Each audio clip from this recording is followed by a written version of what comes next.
بسم اللہ الرحمن الرحیم۔ السلام علیکم ناظرین۔ اداس نہ ہو کیونکہ ایک دن مولانا رومی رحمۃ اللہ علیہ اپنے گھر تشریف لے گئے اور دیکھا کہ ان کا بیٹا اداس بیٹھا ہے، تو انہوں نے دریافت کیا کہ بیٹا اداس کیوں ہو؟ تو بیٹے نے جواب دیا کہ کچھ نہیں۔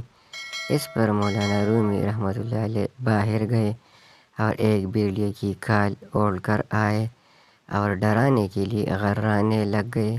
اس پر ان کا بیٹا ہنسا تو انہوں نے فرمایا، بیٹا بھیڑیا ایک جنگلی جانور ہے، لیکن جب تم نے دیکھا کہ اس کے پیچھے تمہارا باپ تھا تو تم ڈرنے کی بجائے ہنسے اور مسکرانے لگے۔